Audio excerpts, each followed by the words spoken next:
The Revenge of the Sith console game was released on April 2nd, 2005 by LucasArts and developed by The Collective for the PlayStation 2 and original Xbox, being a late generation entry just before the turn of the next console generation. Released just a few weeks before the Revenge of the Sith movie itself, the game tells a slightly alternative version of the movie's overall plot. The game would also give players a sneak peek of the movie, with actual clips from it featured throughout.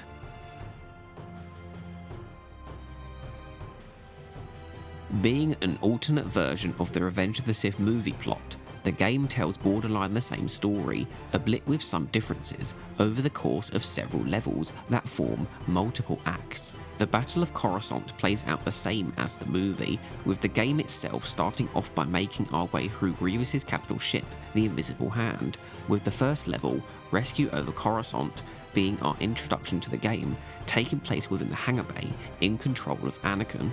The second level, An Explosive Development, is actually a deleted sequence from the movie, where Anakin and Obi-Wan are forced to cut their way lower in the ship after the battle droids surround them in the ship's regular hallways, with us being switched to play as Obi-Wan this time, with the environment suffering a fuel leak from the ongoing space battle. The third level, Peril in the Elevators, returns us back to playing as Anakin and focuses on a difficult situation with the Invisible Hand's elevators, having to wait for R2 to resolve our issues while we fight enemies.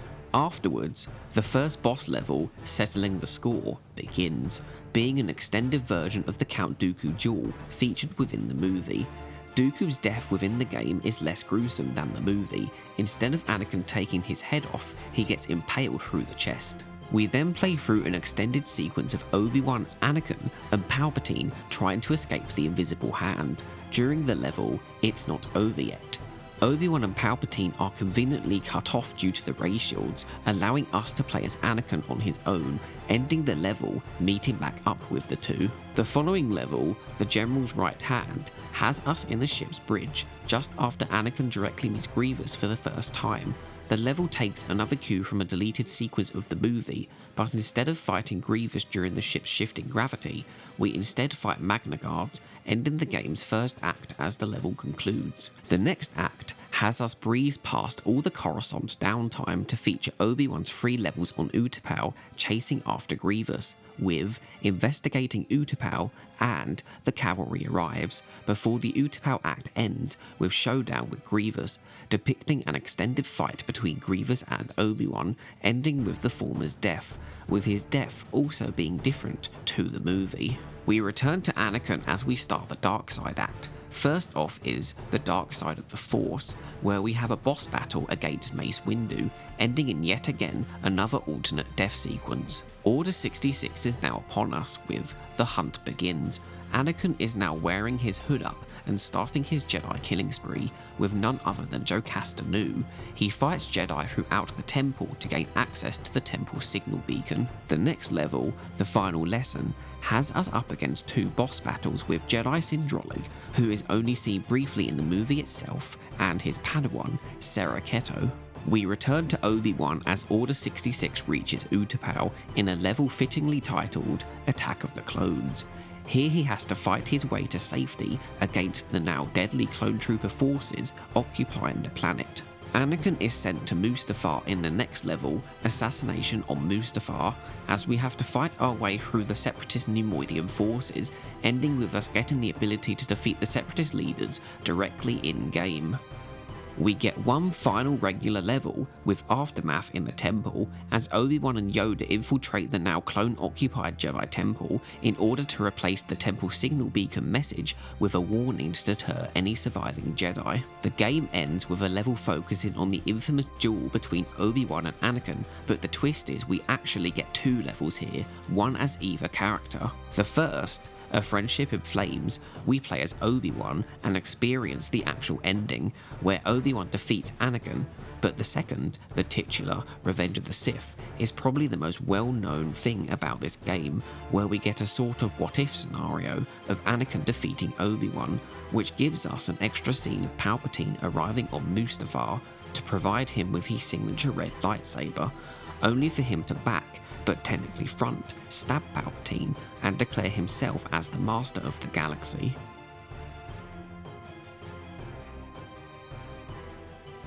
The main part of Revenge of the Sith has you playing as either Anakin Skywalker or Obi-Wan Kenobi in linear 3D levels, where your goal is to reach the end.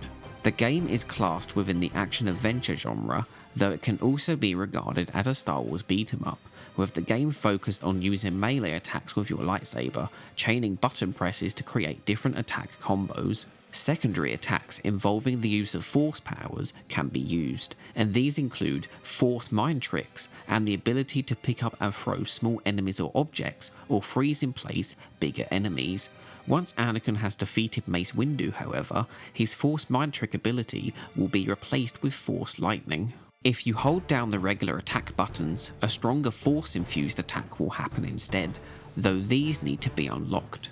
The HUD elements are displayed on the bottom left of the screen. These include a red health bar, a blue force bar that regenerates after a certain period of time after use, a small experience bar at the bottom, and also a circle bar that borders the icon of the character you're currently playing as. The circle bar builds up over time with the amount of enemies you've hit, and once maxing out, it gives you increased damage with your melee attacks for a limited time. There are 3 different collectibles in the game that are hidden throughout each of the levels, with a varying amount per level. These are a health surge that extends your health bar, a force surge that extends your force bar, and then a saber crystal that maxes out your circle bar and allows you to instantly gain the extra attack damage, but this is also just for a limited time. The game's increase in difficulty throughout its levels is built with the players collecting these in mind, giving them more health and force power in the long run to help with the tougher parts of the game. Other moves within this game include the ability to throw your lightsaber by using the right stick to select a target that is highlighted in blue before pressing the dedicated throw button. You can also block attacks with your lightsaber and deflect back blaster bolts via rotating the right stick while holding down the block button. Pressing down both sticks will utilize your force power to restore your health, but this is not the only way to regain health, as there are also small back-to-tank pickups throughout the levels. You can also grab onto an enemy by pressing square/X and triangle/Y, and then pressing a corresponding attack button to cause damage to them, with each playable character having their own unique animations for this function. Collecting a force or health crystal will also restore the equivalent bar to maximum. The experience gained in each level allows you to upgrade your abilities, which is something else the game also expects you to do, with it increasing the power of your abilities and unlocking more lightsaber combo moves the more you upgrade. The game encourages you to do this via repetition, with it taking the player to the upgrade screen at the end of each level. There is also a convenient list of all unlocked moves located within the game's pause menu. At certain points in the level, you come across sections that require you to either force push something or force jump to a different location. This requires that your force meter has regenerated high enough and seems to be implemented as a pace breaker between the main fighting gameplay. Another pace breaker in the game is the many panels and doors you have to either melt or cut around with your lightsaber.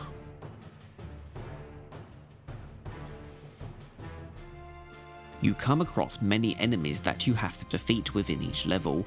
These start off simple with the standard B1 battle droids that can pretty much be taken down with one hit, but as the game progresses, we get more and more difficult foes to contend with. B2 battle droids require multiple hits to defeat. There are also a sniper class for all the factions you face within the game that are perched a distance away from you and require a distance attack, like the lightsaber throw, to defeat them. The second level introduces both grapple and buzz droids, with the former introducing enemies that can block attacks, while the latter moves very fast and can attach itself to you if you're not careful. The third level introduces us to B1A air battle droids, as well as the droidicas, with both of them having shields to block standard attacks. Enemies that block are not immune to force-fueled attacks, however.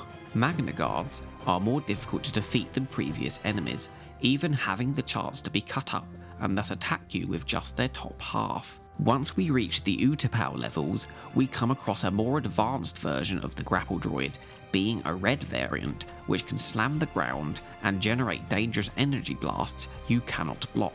After the Utapau part of the game is over, the game's enemy type switches. At first, with Anakin, we have generic Jedi that come in 4 types. A female Jedi Padawan that is the easiest to defeat, a male Jedi Master, an athletic male Jedi that is like the Jedi equivalent of a buzz droid but needs more than one hit to defeat, and then finally a Jedi Brute who has a dual saber that is harder to attack due to his heavy amount of deflection. Utapau's Order 66 level has Obi-Wan up against regular clone troopers, but then also blaze troopers that can grab you if you're not careful and set you on fire, which while thankfully doesn't stay around for too long, it does do quite a bit of damage. The level also includes heavy weapon clone troopers that fire explosive blasts at you, as well as having to deal with clones riding AT-ATs. Anakin's Mustafar level features Neimoidian forces you have to deal with, including Neimoidian guards that electrocute you with their staffs, and Neimoidian brutes that are hard to take down. This level and the previous do still feature some battle droids, but they're a rare sight in comparison to the start of the game. The final notable enemy is featured within Obi-Wan's Jedi Temple level, which besides featuring the previous clone enemies from Utapau, also features clone assassins that move incredibly fast and act as an unofficial end-of-level boss. There are also mini-bosses featured within certain levels. These are a section where you have to defeat them before you can move on, and they have their own HUD health bars displayed on the top right of the screen. These mini-bosses include having to destroy another ship with the Invisible Hand's heavy cannons, multiple crab droids within both of Obi-Wan's initial Utapau levels, Jedi starfighters you have to shoot with a turret, some clone LAATs, and a Trade Federation shuttle on Mustafar. The main bosses within the game display their own health and force elements on the opposite side of the screen to your own, making them all lightsaber wielders like yourself, and all of them, bar General Grievous, also have opposing force powers. The game requires you to get the boss's health to a certain percentage before a scripted cutscene occurs that changes the location of the duel, with the locations being plot-relevant arenas to fight in, and you do this several times until you completely deplete their health bar.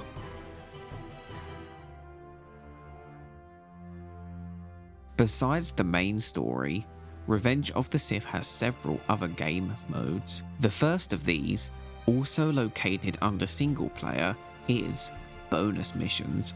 These allow you to play as other characters not playable in the main story, including an IG-100 Magna Guard, General Grievous, Yoda, and Darth Vader. These missions require the player to defeat waves of enemies featured within one location, with Yoda showing what he did after separating from Obi-Wan within the Jedi Temple, and Darth Vader's featuring his infamous duel on the first Death Star with an old Ben Kenobi. Another mode is multiplayer duels that either one player versus the CPU or 2 players can participate in. Arenas and characters are unlocked as you progress throughout the single-player campaign, allowing you to play as not just the 2 main Jedi of the game, but also all the bosses you have faced, all with unique movesets of their own. You can toggle between best of 1, 3, or 5 rounds, with both Anakin and Obi-Wan containing their fully upgraded movesets from the main campaign out of the box. Both players can select the same character, with the second player getting a unique alternative appearance for them, including a dark side equivalent of Anakin with hood up and a red lightsaber, Obi-Wan Kenobi wearing his Jedi robes with a green saber, a Jedi equivalent of Count Dooku wearing his Attack of the Clones outfit with a blue lightsaber, a dark side version of General Grievous with a more blue tint depicting multiple red lightsabers, Mace Windu wearing darker clothing with a blue lightsaber, a dark side equivalent of Seraketo wearing all black and having 2 red sabers, a dark side equivalent of Sindrolig also wearing black clothes with a red saber, a light side version of Darth Vader with lighter armour and a blue saber, and finally an unhooded version of Old Ben Kenobi with a green saber. There are also multiplayer bonus missions that allow you to play unique wave-based enemy scenarios as a pair, even including one where you play as Master Padawan duo Sindrolig and Seraketo. There is also a concept art gallery feature that allows you to view concept art created for both the movie and the game itself.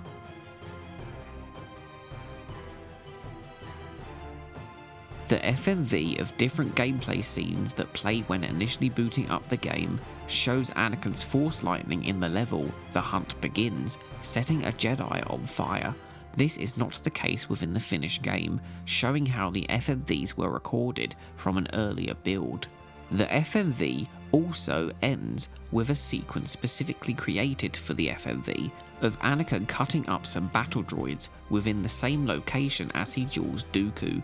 Here we can see that Anakin's character model is using an early version where his hair colour is noticeably lighter, being more orange than dark brown, as is the case with the final version.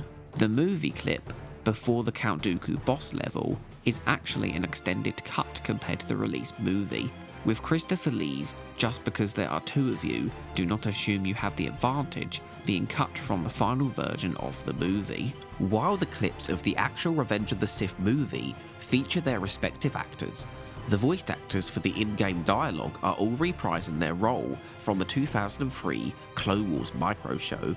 This includes Matt Lucas as Anakin Skywalker and Nick Jameson as Palpatine. However, the rest of the main voice cast went on to be well known for their portrayal of the same characters within 2008's Star Wars The Clone Wars. James Arnold Taylor as Obi-Wan Kenobi, Corey Burton as Count Dooku, T.C. Carson as Mace Windu, and Tom Kane as Yoda are all featured here, with them more regularly voicing their characters during this era of Lucasfilm compared to today. Obi-Wan's line of dialogue during the first Utapau level, "There's always a bigger droid," is a callback to Qui-Gon Jinn's "There's always a bigger fish," only Obi-Wan's usage here implies by this point in the Clone Wars he's very accustomed to the droids always being superseded by larger variants. All the music used within the game is actually John Williams' music created for the other 5 Star Wars movies,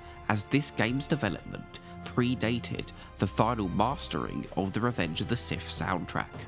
The highlight for me personally is the theme they reused for the game's main menu.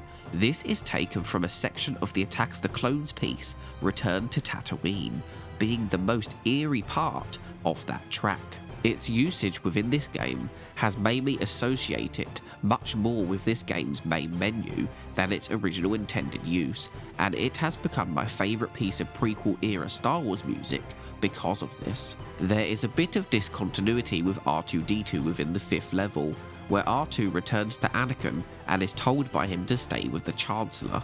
However, once you've destroyed the Separatist ship, Anakin talks as if R2 wasn't just there.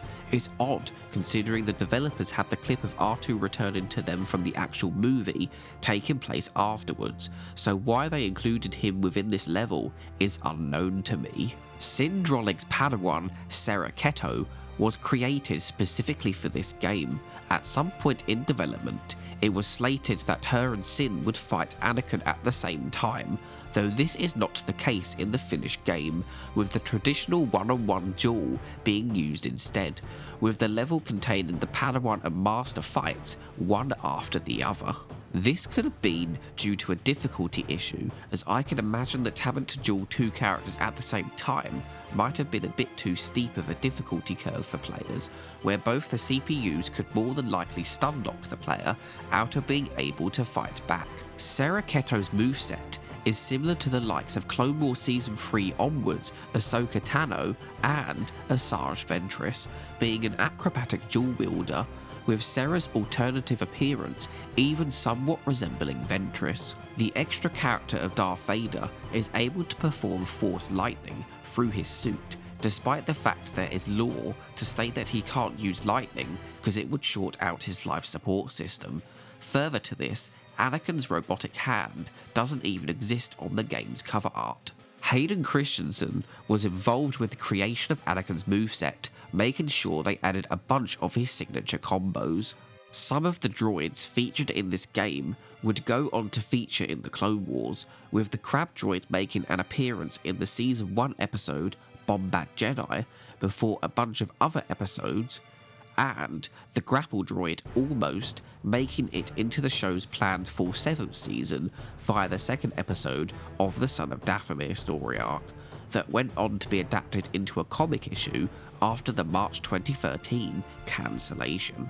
There are some cut enemies conceptualized for the game, but ultimately didn't make the final cut.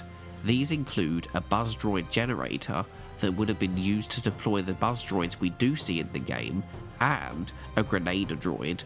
The latter, however, did make it into the handheld edition of the game that featured on both the Game Boy Advance and the Nintendo DS. Considering this game predates the creation of the Jedi Temple Guard in Star Wars The Clone Wars, it makes sense why they do not appear, with them most likely taking the place of the Jedi Brutes had the developers known about their existence. The clone troopers in this game have dismemberment animations, allowing Obi-Wan and Yoda to cut off their arms. The level title of The Cavalry Arrives may remind you of Clone Force 99, due to Wrecker in the Clone Wars Bad Batch arc saying something very similar. The cavalry has arrived, being the same phrase, just in a past tense. The Bad Batch show's final episode would use the same line as its episode title. Unlike the other Separatists, Poggle the Lesser gets a death via a cinematic, where he gets humorously crushed by a door. The clones featured in the non-canon What If ending of the game, for some reason, are depicted as the 212th Legion that Obi-Wan faces on Utapau, when it would have made more sense for them to be the Blue 501st clones as featured in the Jedi Temple levels.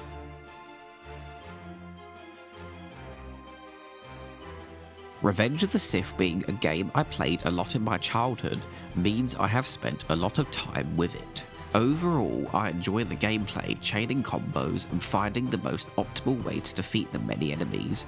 The upgrade system allows you to go back to earlier levels, defeat enemies easier, and gain more experience, which adds a level of replayability to it. I like how many character combinations you can create in its dueling mode, as well as its location variety, though I do wish we had every single location featured within the boss levels of the campaign, as well as the ability to use the alternate skins for player 1. The amount of secrets per level being displayed on the level select screen also helps a lot, with you knowing exactly how many are featured in a given level, as well as the levels having your character announce they sense a presence when near one of them, so you get an indication of where in the level they are. I enjoy getting to hear more of Obi-Wan and Anakin's dynamic via the in-game dialogue, a dynamic I always enjoy, whether that's in live action, in animation, or within a game, as in this case. Further to this, I really enjoy how each level has unique vocal lines from the characters. You have Obi-Wan insulting the clones' armor in the levels where he's fighting against them, while Anakin mocks the Jedi in the Order 66 one, with the clones in Yoda's bonus mission having voice lines unique to him. Sin Drolling and Sarah Keto's multiplayer bonus level actually feels like what they did before Anakin found them, with them also having unique dialogue for this stage. The biggest thing that comes to mind with this game's negatives for me is the 100% lack of Padme. She's not featured at all, besides Anakin having a single vocal line mentioning her when fighting Obi-Wan. but it makes no sense considering she's not featured at all in the game itself. While the game expands a lot on other characters, like how we get to see more of Obi-Wan on Utapau, and how we spend more time with Anakin executing Order 66, the fact that Padme isn't featured at all in the game is such a missed opportunity, especially considering her role in the Revenge of the Sith movie itself was reduced a lot in the final cut. The plot of the game also completely removes her relevance to Anakin's fall to the dark side. It was a big part of why he did within the movie, with Palpatine manipulating Anakin's attachment issues to the extreme, with him not wanting Padme to die like his mother did. Meanwhile, the game seems to purely have Anakin fall for the sake of it, with him killing Mace Windu in cold blood after he sees Windu apprehending the Chancellor. The game, however, doesn't have the added context of the fact that Anakin is the one who initially told Mace Windu of Palpatine being a Sith Lord, which when thinking about it with that in mind, makes it feel even less authentic.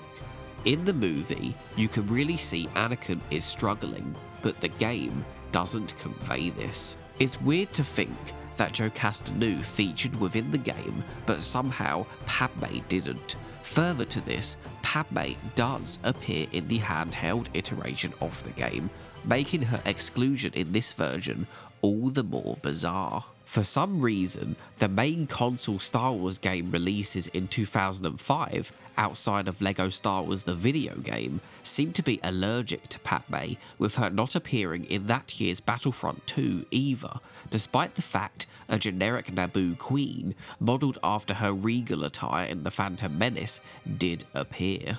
Another thing I wish the game at least touched on a bit was Yoda on Kashyyyk. Instead of his bonus mission just showing us his side of the Jedi Temple raid, they could have used it to show us Yoda's escape from Kashyyyk, expanding on that and giving us a bit of exposure to that part of the story. I find Ben Kenobi's grapple move of just bonking someone on the head with his lightsaber hilt quite hilarious. Having to wait around for your Force ability to regenerate when you reach one of the mandatory move this thing or jump with the Force sections can get quite annoying, as you have to either sit and wait or have your character walk aimlessly until it regenerates. I think they should have had these sections not to be tied to the Force ability bar and just have that be used for your actual Force attacks instead. The other pace breaker moments involving your lightsaber can be frustrating sometimes when the CPU controlling the other hero character says they will cover you, but they don't, with the enemy CPU instantly going to attack you while you are vulnerable, sometimes causing you to be interrupted multiple times while performing this action. Something else I wish you could toggle is Anakin's Force Lightning ability. Once you unlock it, it retroactively replaces his Force Mind Trick ability from earlier levels, which is kind of jarring to see a non-dark side Anakin use, but also funny with how Obi-Wan is literally right next to him in some cases and doesn't bat an eye. The Trade Federation shuttle mini-boss at the end of the Mustafar level has an issue where its health bar can be completely depleted, but it does not end the mission, with it clearly not being very accurate to the boss's actual health. At the end of the day, these are all just small nitpicks I've had over the many years I've been playing this game for, and doesn't retract from the bits I do enjoy.